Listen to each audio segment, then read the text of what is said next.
এ কোন নতুন turbo Realme নিও 7 টার্বো।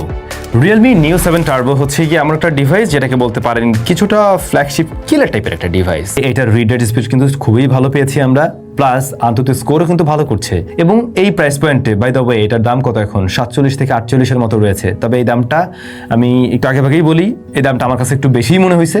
এই দামটা কমবে এবং কমলে পরে গিয়ে তখন ওই জায়গা ঠিকঠাক হবে।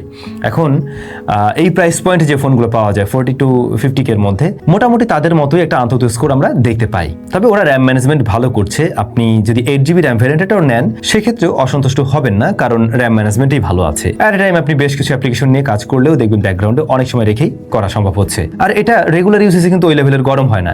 এখানে কিন্তু ভ্যাপর চেম্বার কুলিং সিস্টেম এবং গ্রাফাইট শিট ওরা ব্যবহার করছে কুলিং এর জন্য, এবং সেটা পারফেক্টলি ওয়ার্ক করছে। থার্মাল থ্রোটল আমি করতে দেখিনি। রেগুলার ইউজেসে এটা ওয়ার্ম হয়। যেমন ধরুন আপনি ভারী অ্যাপ্লিকেশন আছে না কিছু কিছু যেগুলো হেভি ইন্টারনেট ব্যবহার করে, না শুধু গেমিং না, গেমিং এর বাইরেও অনেক অ্যাপ আছে যেগুলো ইন্টারনেট ব্যবহার করে, সেগুলো ব্যবহার করতে গিয়ে আপনি খুব একটা হিট জেনারেট করতে দেখবেন না। এমনকি আমরা এডিটিং সফটওয়্যার এতে ব্যবহার করে দেখেছি, রেন্ডারিং টাইমেও এটা খুব একটা হিট জেনারেট করেনি, নর্মালি জাস্ট ওয়ার্ম হচ্ছিল। পারফরমেন্সের জায়গাটা আপনাকে একদম ওই টপ লেভেলের ফোন বা ফ্ল্যাগশিপ যে ফোনগুলো রয়েছে সেগুলোর মতোই একটা এক্সপিরিয়েন্স দিবে। যেমন অ্যাপ ওপেন ক্লোজ টাইম দেখছেন খুবই ফাস্টার আছে। 7200 mAh এর ব্যাটারি আছে সিলিকন কার্বনের, যেটাকে ফুল চার্জ করতে এই 100 ওয়াটের চার্জার দিয়ে সময় লাগবে আপনার 49 মিনিটের মতো, এবং 20 মিনিটসের মধ্যেই 50% চার্জ করে ফেলতে পারবেন এই ডিভাইসটাকে। সো চার্জার এবং ব্যাটারি এই টোটাল কম্বো কিন্তু খুব ভালো জায়গায় আছে, এবং 7200 mAh এর ব্যাটারি ডেফিনেটলি কম না।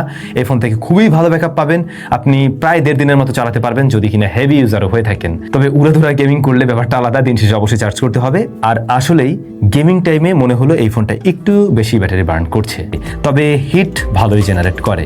থার্মাল থ্রোটল করে না, সেই ক্ষেত্রে পারফরমেন্স ড্রপও করে না, কিন্তু আপনি মোটামুটি ভালোই একটা হিট জেনারেট করতে দেখবেন। আমরা পাবজির ক্ষেত্রে এরকম সেটিংসে 40 মিনিট গেম প্লের পরে 41 ডিগ্রি পর্যন্ত আসতে দেখছিলাম ডিসপ্লের এই সাইডটা, যেটা আমার কাছে মোটামুটি একটু বেশি মনে হয়েছে। কারণ এরকম প্রাইস পয়েন্টে আরও অনেক ফোন আছে যেগুলো প্রায় এরকম পারফরমেন্স ধরে রেখেই আরও তুলনামূলকভাবে কম গরম হয় আর কি। 6500 নিটস মানে নাম্বার গেম কোন লেভেলে খেলা যায়। আর এর পিপিআই হচ্ছে গিয়ে 453। এখন এই ডিসপ্লেটা সামনে থেকে দেখতে তো বেশ ভালো লাগছে, যেমন চিন বেজেল খুবই ন্যারো এবং সিমেট্রিক্যাল।